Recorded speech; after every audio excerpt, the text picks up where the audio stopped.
छत्रपती शिवाजी महाराजांचा वापर फक्त राजकारणासाठीच केला.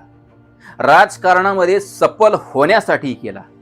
अहो, छत्रपती शिवाजी महाराजांनी सुद्धा राजकारण केलं. छत्रपती शिवाजी महाराजांनी राजकारण कसं केलं आहे हेच आपण जाणून घेणार आहोत. जय शिवराय, नमस्कार. मी बापूराव मोरे या चॅनलमध्ये आपल्या सगळ्यांचं स्वागत करतो. आजचा विषय जरा वेगळा. राजकारण. छत्रपती शिवाजी महाराजांचं राजकारण. अवघ 15-16 वर्षांचं वय असताना छत्रपती शिवाजी महाराजांनी स्वराज्याची स्थापना केली. स्वराज्याची स्थापना केल्यानंतर बघता बघता छत्रपती शिवाजी महाराजांनी आदिलशाहीकडे असलेले राजगड, तोरणा, पुरंदर, सिंहगड, सुभानमंगळ असे किल्ले आपल्या ताब्यात घेतले होते. पण छत्रपती शिवाजी महाराजांनी सुरुवात केल्यानंतर बघता बघता आदिलशाहीकडे असलेले मोकाचे आणि महत्वाचे किल्ले स्वराज्यात दाखल केले. छत्रपती शिवाजी महाराजांचं वय झालं होतं 18 वर्षांचं. 18 वर्षांच्या या छत्रपती शिवाजी महाराजांना कोणीही रोखू शकत नव्हता. इकडं दख्खनमध्ये छत्रपती शिवाजी महाराज आणि तिकडं विजापूर आदिलशाहीच्याच भागामध्ये छत्रपती शिवाजी महाराजांचे मोठे बंधू संभाजी महाराज लढत होते. दोघांनी अक्षरशः आदिलशाहीची धुळधाण करायला सुरुवात केली.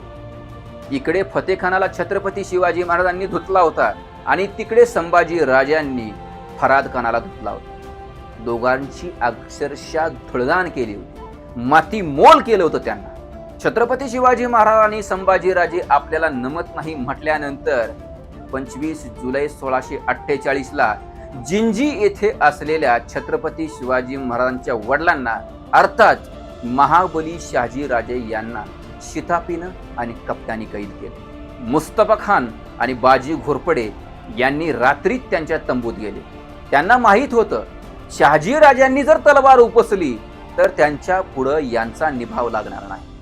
म्हणून त्यांनी त्यांच्या पेल्यामध्ये पाण्यामध्ये काही सरबत असेल त्याच्यामध्ये गुंगीचं औषध टाकलं आणि त्यांना ते प्यायला दिलं आणि त्याच वेळी त्यांच्या अंगावरती काढण्या चढवल्यानंतर त्यांच्या बरोबर कान्होजी नाईकजेदे आणि महाबली शहाजी राजे यांना घेऊन आदिलशाही दरबारात येण्यापूर्वीच त्यांनी अफजल खानाकडे या दोघांना सुपूर्द केलं होतं. कारण त्यांना माहित होतं चुकून जर यांच्या अंगावरती चढवलेल्या काढण्या यांनी काढल्या तर पहिलं मुंडकं मारलं जाईल ते बाजी घोरपडे आणि मुस्तफा खान यांचं.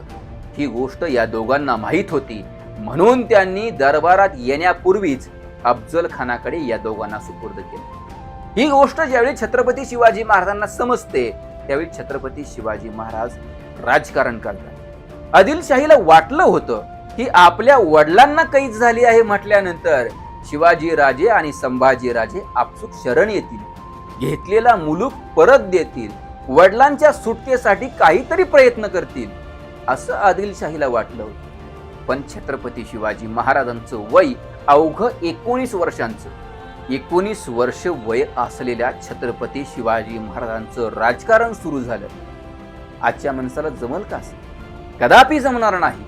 एखाद्याचा खून करून ते सोडवून आणतील असं प्रत्येकाला वाटलं. छत्रपती शिवाजी महाराज आपल्या वडिलांच्या सुटकेसाठी काय प्रयत्न करणार आहेत याची प्रत्येकाला चिंता लागली.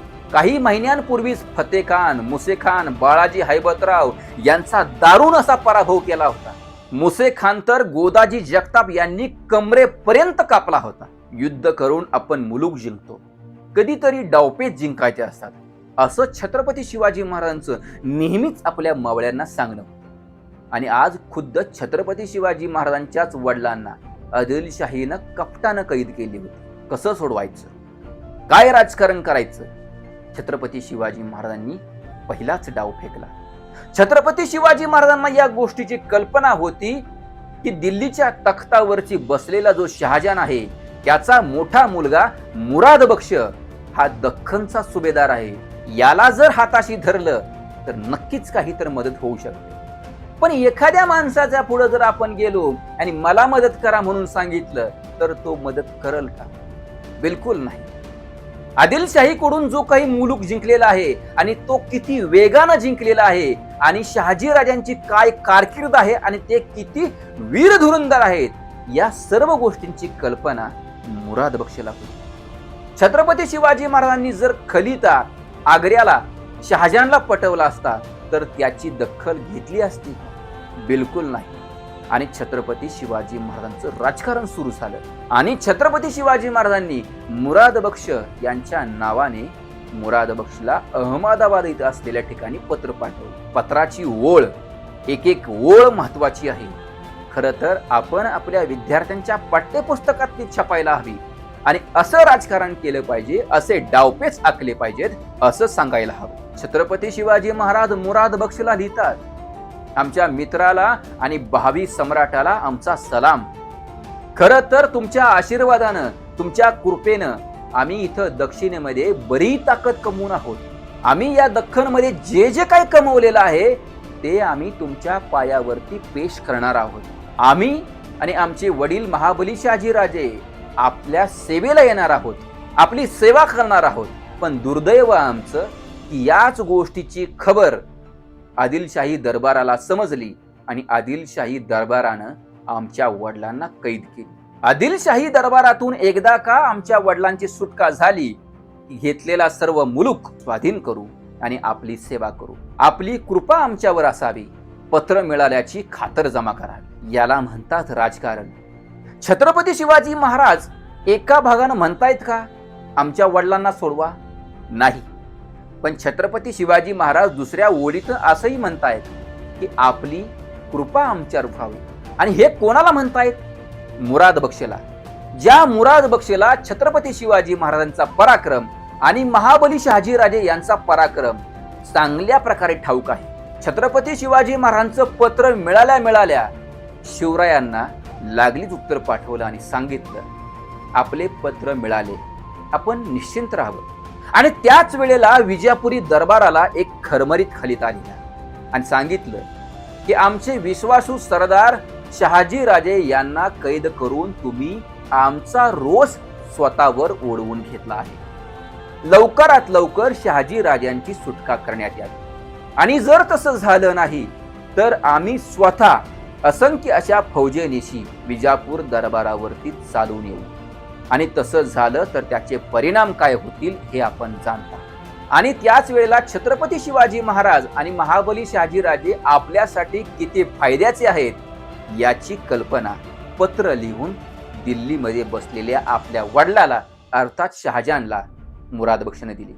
त्याच वेळेला शहाजहाननं सुद्धा विजापूर दरबाराला जशी मुराद बक्षने धमकी दिली तशीच धमकी दिली. आणि ज्या वेळेला खलिता आला त्याच वेळेला मानाचा हत्ती, मानाची वस्त्र, मानाची कट्यार सुद्धा त्यांना बरोबर पाठवली.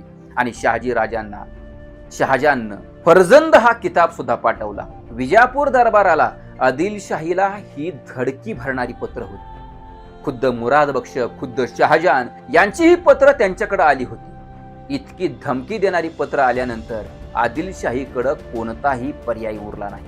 त्यांना काही केल्या शहाजीराजांची मुक्तताही करावीच लागली. आणि 1649 मध्ये शहाजीराजांची सुटका करण्यात आली. छत्रपती शिवाजी महाराजांनी एकाही माणसाचं रक्त न सांडता, विजापुरी दरबारी न जाता, कोणताही किल्ला न देता, कोणताही घेतलेला मुलूक परत न देता, केवळ एक सोडला तर छत्रपती शिवाजी महाराजांनी आपल्या वडिलांची कैदेतून निस्वार्थपणे मुक्तता केली. याला म्हणतात राजकारण.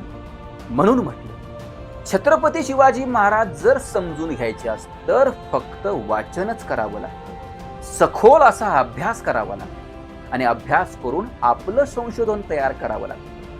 नाहीतर कुठल्या तरी राजकीय नेत्याचं भाषण ऐकून छत्रपती शिवाजी महाराज कळणार नाहीत, कळत नाहीत. आजची माहिती कशी वाटली हे आम्हाला आपल्या मोठ्या अभिमानाच्या अभिप्रायाद्वारे नक्की कळवा. महाराष्ट्राची गाथा या चॅनलवर जर नवीन असाल तर चॅनलला सबस्क्राईब करा की. लाईक आणि शेअर तर बनतोच. भेटूया अशाच नवीन माहितीसह पुढल्या भागात. तोपर्यंत जय शिवराय, नमस्कार.